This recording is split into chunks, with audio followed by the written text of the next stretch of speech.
জাতিসংঘের অধীনে দিবেন না, এই ধরনের যদি আপনি মতামত ব্যক্ত করেন, তাইলে আপনি কেন দিবেন না সেটার ব্যাখ্যা আপনাকে দিতে হবে।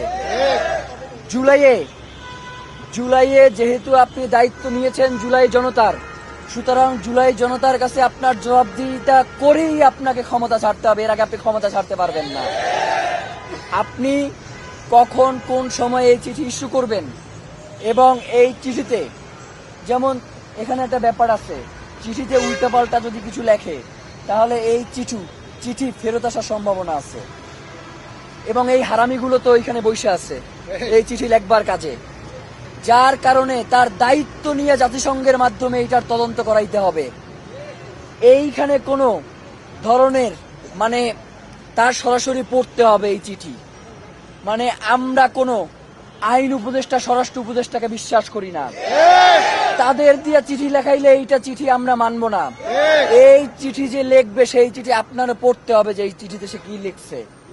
চিঠি না পইরা পাঠানো যাবে না, আমাদের দেখাইতে হবে এই চিঠিতে সে কি লিখছে, নয়তো আমরা কোনোদিন জানবই না যে জাতিসংঘ কেন এই চিঠি ফেরত দিছে, অথবা হচ্ছে জাতিসংঘ কেন এই চিঠি গ্রহণ করছে। আমাদের এই ব্যাপারে স্পষ্ট ধারণা থাকতে হবে, যার কারণে সে এখন এই চিঠি ইস্যু করুক বা আগামীকাল এই চিঠি ইস্যু করুক, সাথে সাথে জনগণের উদ্দেশ্যেও এই চিঠি ফেসবুকে বা অন্যান্য সোশ্যাল মিডিয়াগুলোতে দিয়ে দিতে হবে, সংবাদ মাধ্যমের কাছে দিয়ে দিতে হবে। কোনো ধরনের এইটাকে নিয়ে কোনো ধরনের আড়াল করবার যদি চেষ্টা করা হয়, আগামীকাল তো শুক্রবার, এই শুক্রবারে এখানে জনসমুদ্রে পরিণত হবে। শুধুমাত্র আমরা যদি এখানে এসে বলি কেবলমাত্র তখনই বাংলাদেশের মানুষ তার ঘরে ফিরে যাবে। এর আগে ডক্টর মোহাম্মদ ইউনূসও যদি এখানে এসে বলে যে তোমরা ঘরে ফিরে যাও, কেউ এখান থেকে ফিরে যাবে না। যার কারণে আমরা মনে করছি যে বাংলাদেশে একটা সুষ্ঠু নির্বাচন হওয়ার জন্য, বাংলাদেশে যাতে আর বিচারহীনতার সংস্কৃতি চালু না হয় সেই জন্য, এবং যেই ইনসাফের লড়াইটা আমরা শুরু করেছি সেটাকে সামনে এগিয়ে নিয়ে যাওয়ার জন্য শহীদ ওসমান হাদির হত্যার বিচার এবং একটা সুষ্ঠু তদন্ত হওয়া অত্যন্ত গুরুত্বপূর্ণ।